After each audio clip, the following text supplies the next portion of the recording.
Olá, o Trabalho Legal está no ar e nesta edição vamos mostrar.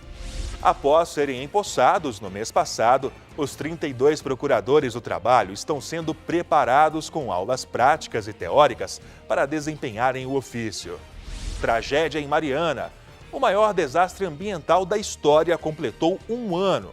Após tanto tempo, ainda é difícil retomar a vida dos moradores e de trabalhadores que tiravam sustento do Rio Doce, seriamente afetado pela destruição. De acordo com a Constituição, todo e qualquer tipo de discriminação é proibido. Agora imagine sofrer preconceito no trabalho por causa de religião, faixa etária, peso ou aparência. O Trabalho Legal é o programa do Ministério Público do Trabalho em parceria com a Associação Nacional dos Procuradores do Trabalho. Os 32 novos procuradores do trabalho, aprovados no 19º concurso da carreira do MPT, já iniciaram o curso de vitaliciamento. É um período de formação com o objetivo de ambientar os recém-ingressados às áreas de atuação da instituição, o que auxiliará no desempenho das funções nas procuradorias regionais do trabalho e nas procuradorias do trabalho nos municípios. E dessa vez, a aula prática foi numa obra da construção civil. Prédios em construção na área central de Brasília. Aqui, obra em um edifício com 5 andares. Já neste outro lugar, um empreendimento de 4 pavimentos. Em ambos os casos, muita gente trabalhando. Pedreiros, mestre de obras, engenheiros e tantos outros profissionais da construção civil. Em meio a tantas ferragens, resto de concreto e muita obra, os 32 novos procuradores empossados. O que eles estão fazendo aqui? Colocando a mão na massa na primeira aula prática do curso de vitaliciamento para procuradores do trabalho. É o primeiro módulo prático, esse é bastante interessante, justamente os procuradores novos têm bastante teoria e a oportunidade de agora colocar em prática tudo que aprenderam e desde como começar uma inspeção, como se identificar numa obra ou em qualquer outra empresa a ser fiscalizada, até os procedimentos de segurança que devem ser adotados, enfim, é realmente bastante interessante. No alto, funcionários a serviços da obra. Aparentemente está tudo certo. Capacete, luvas, equipamentos de proteção individual sendo usados. Mas quem vai verificar isso de perto mesmo são os novos procuradores. A inspeção começa agora.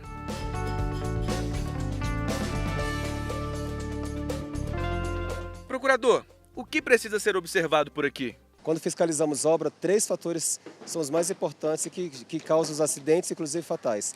Choque elétrico, soterramento e queda de altura.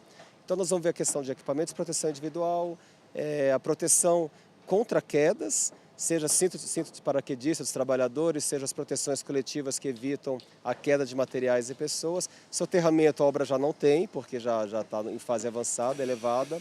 E vamos verificar também a estrutura elétrica do prédio. No térreo, avisos por todo lado. O objetivo? Tentar minimizar os riscos de acidentes. E atentos a tudo, com todos os detalhes conferidos, a vigilância continua. Alguns anotam, apontam erros e outros registram tudo que podem. Bom, nós tomamos posse faz algumas semanas e estamos vindo fazer uma inspeção prática para já ter uma noção, né, dos perigos e de como deve ser uma construção civil, para que possamos já ter a primeira prática e depois, quando formos fazendo essas primeiras inspeções nas lotações iniciais, enfim, né, já temos essa vivência, sendo uma experiência muito gratificante, assim, interessante, muito construtiva. Não, as inspeções, os testes, né, com os procuradores mais experientes, eles são muito importantes para a gente perceber como nós devemos nos portar nas inspeções, para a gente prestar atenção, olhar com um olhar crítico, né, um olhar de fiscalização mesmo às obras. Irregularidades foram encontradas. Foram 2 inspeções. Em uma dessas inspeções havia muitas irregularidades, inclusive com o procurador, o doutor Irlan. Ele disse que seria o caso de interditar um equipamento ou embargar a obra em alguns aspectos. Nessa obra que nós estamos aqui, não, essa obra é um modelo mesmo para as outras. Tem certificado internacional, inclusive em relação ambiental. E com os trabalhadores também, há certos incentivos para os trabalhadores, eles têm uma preocupação muito grande com a segurança e aparentemente até o momento que nós estamos vistoriando, está tudo ok. Segundo o procurador da Bahia, Ilan Fonseca, o setor de construção civil é o que mais provoca acidentes no trabalho. Ele afirma ainda que, por conta desse risco, itens de segurança no trabalho precisam ser respeitados. A nossa inspeção hoje teve o objetivo de mostrar aos procuradores recém-possados as principais irregularidades cometidas no setor da construção civil. Então a gente tentou mostrar para eles os itens da lei que causam diretamente acidentes de trabalho. Irregularidades essas que eles não conheciam? Não conheciam, especialmente risco de queda de nível, risco de choque elétrico, risco de perfurações por causa de vergalhões expostos. Para a procuradora, o balanço da aula prática foi positivo. Com os procuradores mais experientes, a gente tem a oportunidade de verificar em loco como de fato são feitas as fiscalizações, como nós devemos nos portar, o que devemos prestar mais atenção. Estamos aprendendo muito a parte prática, porque o concurso exige muito da teoria e está sendo muito importante essa vivência, esse convívio com os procuradores mais antigos. Está sendo ótimo.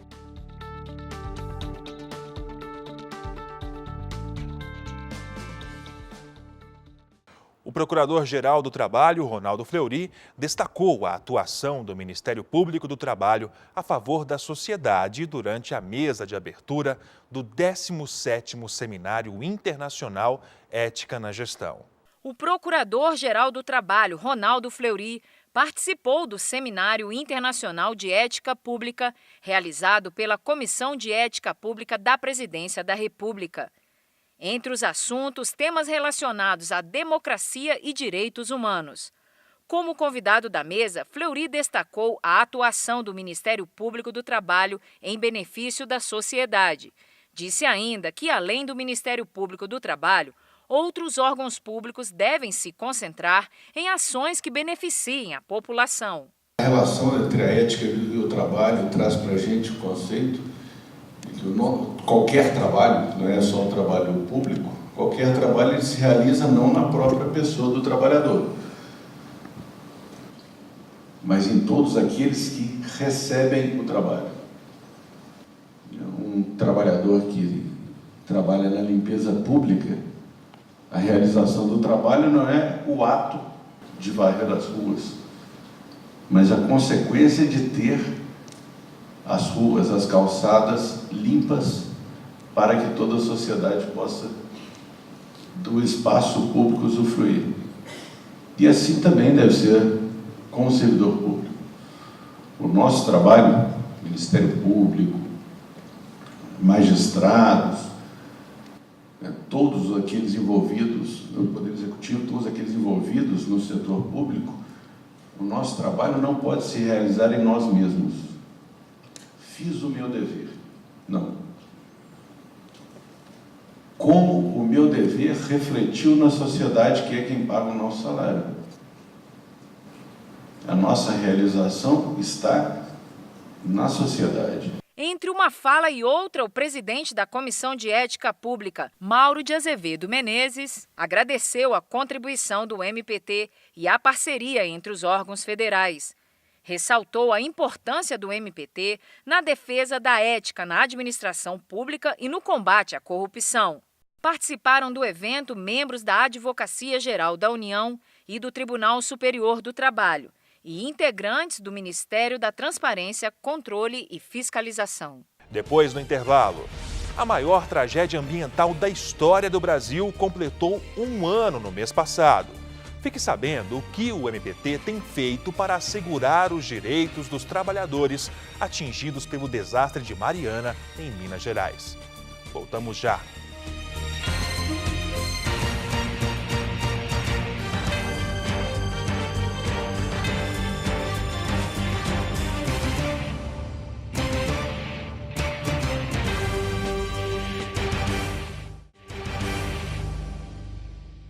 Os impactos sociais e ecológicos do rompimento da barragem de Fundão, em Mariana, Minas Gerais, afetam ainda hoje milhares de pessoas da região. E o Ministério Público do Trabalho vem agindo para garantir os direitos dos trabalhadores atingidos pela tragédia. O rompimento da barragem de Fundão com rejeitos da mineradora Samarco, empresa controlada pela Vale e pela britânica BHP Billiton, completou 1 ano no mês passado. O acidente provocou uma enxurrada de lama que devastou praticamente todas as casas do distrito de Bento Rodrigues, em Mariana, na região central de Minas Gerais. E também chegou ao Rio Doce, na bacia hidrográfica que abrange 230 municípios de Minas Gerais e Espírito Santo. O episódio, considerado a maior catástrofe ambiental da história do Brasil, foi responsável pelo lançamento de 34 milhões de metros cúbicos de lama no meio ambiente, resultantes da produção de minério de ferro. 663 quilômetros de rios e córregos foram atingidos, 1.469 hectares de vegetação comprometidos. 207 de 251 edificações acabaram soterradas apenas no distrito de Bento Rodrigues. 19 pessoas morreram e muitos ficaram sem trabalho. Segundo o IBAMA, mais de 11 mil pessoas foram prejudicadas de alguma forma. Por isso que, na época, uma força-tarefa do MPT foi montada para conduzir as investigações sobre o caso. Um termo de ajustamento de conduta foi assinado para assegurar a proteção preliminar dos empregados da Samarco até quando as condições ambientais do Rio Doce fossem reestabelecidas. E as demissões feitas depois do prazo de duração do TAC deverão ser negociadas com sindicatos. De acordo com o artigo 19 da Lei 8.213 de 1991, acidente do trabalho é o que ocorre pelo exercício do trabalho a serviço de empresa, provocando lesão corporal ou perturbação funcional que cause a morte ou a perda ou a redução, permanente ou temporária, da capacidade para o trabalho. É por isso que o MPT tem tomado todos os cuidados necessários para garantir o cumprimento das leis de trabalho desde que o acidente aconteceu. Desde o início foi constituído um grupo de trabalho no sentido de acompanhar as repercussões trabalhistas desse grave acidente. E em conjunto com o Ministério Público Federal e o Ministério Público Estadual, tanto de Minas quanto do Espírito Santo, nós fizemos um termo de compromisso preliminar que assegurou renda mínima para ribeirinhos, areeiros, pequenos agricultores, pescadores da região de todo o Vale do Rio Doce, entre Minas e Espírito Santo. Também asseguramos garantia de emprego para todos os trabalhadores da Samarco até um determinado tempo. E após esse período de estabilidade do emprego, tanto para terceiros quanto para empregados próprios, a própria Samarco fez um acordo coletivo para suspensão coletiva dos contratos. Em novembro de 2015, quando a barragem se rompeu, a Samarco tinha cerca de 3 mil empregados. Eles tiveram férias coletivas e suspensão dos contratos remunerados. Aí, em junho, a mineradora anunciou o PDV, Programa de Demissão Voluntária, com a intenção de reduzir o quadro em pelo menos 1.200 funcionários. O programa foi aderido por cerca de 900 trabalhadores. Após junho, uma suspensão negociada dos contratos. Depois daquela data, até setembro, uma licença remunerada. Isso ela respeitou. Mas agora, diante da não concessão de licença ambiental, a Samarco resolveu dispensar esse contingente muito grande de trabalhadores. E é isso que nós estamos procurando evitar na Justiça do Trabalho de Ouro Preto. Aí o Ministério Público de Minas Gerais, em conjunto com o Ministério Público do Trabalho, entrou com ação civil pública para que mais de 900 trabalhadores que aderiram ao programa de demissão voluntária da Samarco sejam readmitidos. Segundo os procuradores e promotores, o PDV adotado pela mineradora foi feito de forma irregular. De lá para cá, nós atuamos na proteção daqueles trabalhadores que viviam do Rio e na proteção dos próprios empregados da Samarco e suas contratadas. Hoje nós temos ainda muito a fazer e temos, por exemplo, as indenizações dos seguros que são pagos ou não são pagos aos pescadores, aos ribeirinhos, às lavadeiras, e assim, uma judicialização, uma demanda, uma conflitualização dessas questões por conta do não pagamento, por exemplo, ou do não cadastro, erros de processamento. Isso tudo tem demandado muita atenção do Ministério Público do Trabalho. O MPT deixa claro que está atuando em prol dos trabalhadores. A primeira visão do Ministério Público do Trabalho é fazer valer o direito, né? Restaurar o direito, a concretizar a justiça. E aí, num segundo pedido, digamos assim, vem realmente a punibilidade, ou seja, por meio de fixação de multas, pelo descumprimento dessas obrigações, que são as principais, que são as necessárias, muitas vezes urgentes, e também pagamento de indenização, se for o caso. E não para por aí. A vigilância tem que ser constante e a atuação permanente. O Ministério Público do Trabalho no Estado do Espírito Santo atua em conjunto com o Ministério Público Federal e o Ministério Público do Estado do Espírito Santo. Então, todas as três instituições atuaram em sintonia em todas as questões ambientais do trabalho, de consumo, de regramento, de indenização, de gastos públicos, todas as instituições se dedicaram ao tema integralidade.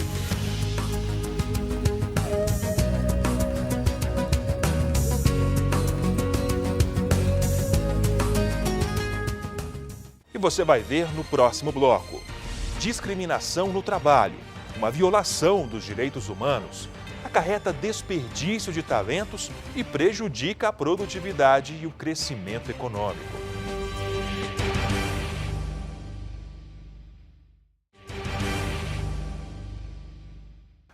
A discriminação no emprego significa conceder às pessoas um tratamento diferente e menos favorável por razões que não têm qualquer relação com o mérito. E o local de trabalho é um ponto estratégico para acabar com a discriminação na sociedade. Porque é no âmbito do trabalho que existem pessoas de diferentes raças, sexo, idade e biotipo, por exemplo. Jeito de se vestir, biotipos diferentes, tatuagens pelo corpo, diferença de gênero, piercing ou até mesmo cabelos coloridos. Encontramos no trabalho pessoas com essas características.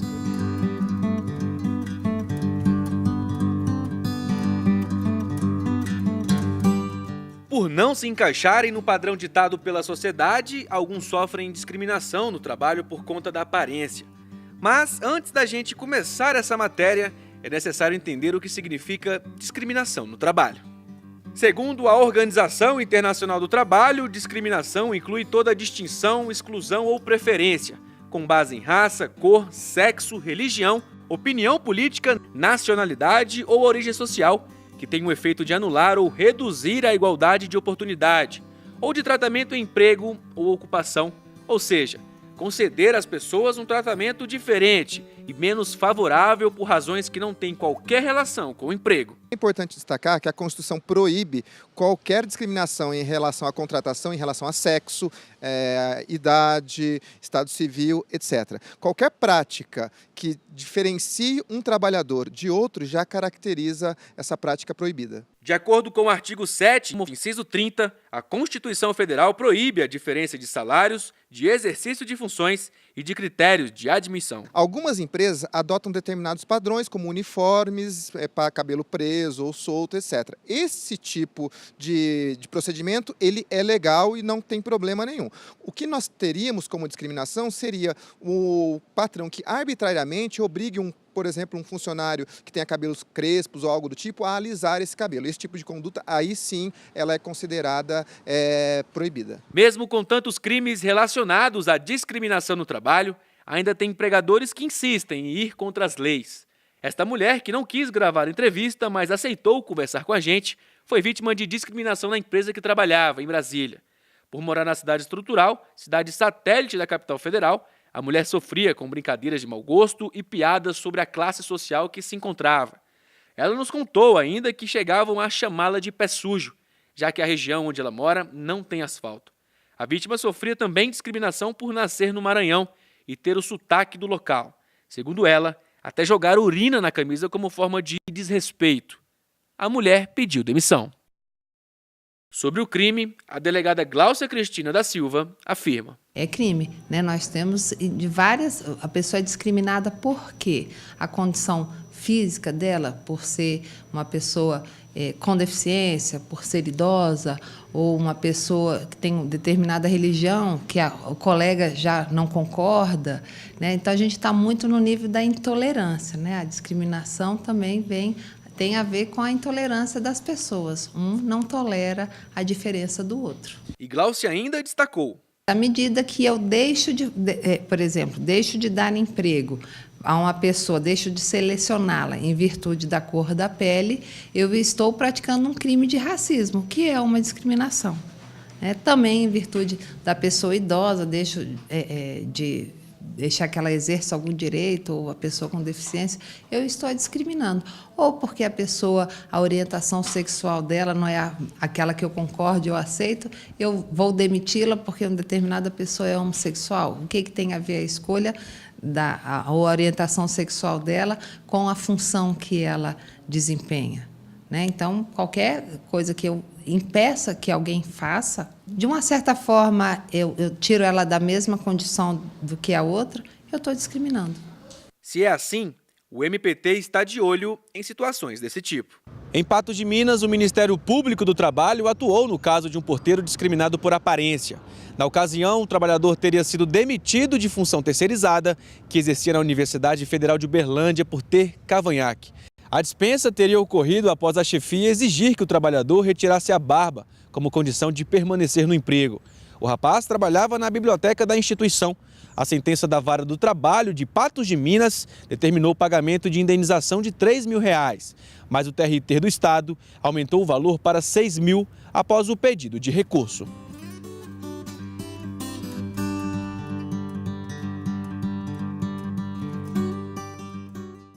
Participe do programa Trabalho Legal. Envie uma sugestão de reportagem. O nosso contato é trabalholegal.pautas@gmail.com. As informações sobre o Ministério Público do Trabalho não param por aqui. Acesse o nosso portal www.mpt.mp.br e também o Facebook ou o canal no YouTube. Esta edição fica por aqui. Nos encontramos no programa da semana que vem.